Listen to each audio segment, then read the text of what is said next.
Un oraș din județul Prahova, Muntenia, România.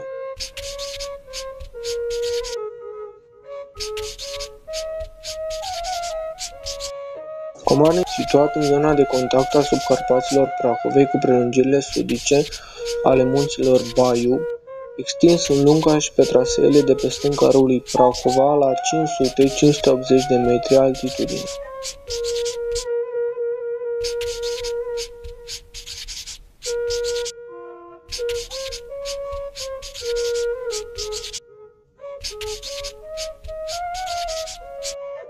Este situat la 52 de kilometri nord-vest de orașul Ploiești.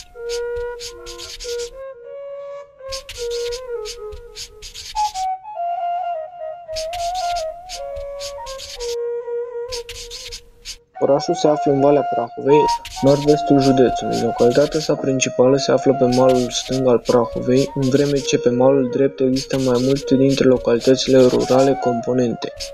Este străbătut de șoseaua națională DN1, care leagă Ploieștiul de Brașov. La Comarnic, acest drum se ramifică DJ101S, care duce spre Secăria și Valea Doftanei, precum și DJ101R, care duce spre Breaza, pentru a reveni apoi în același DN1.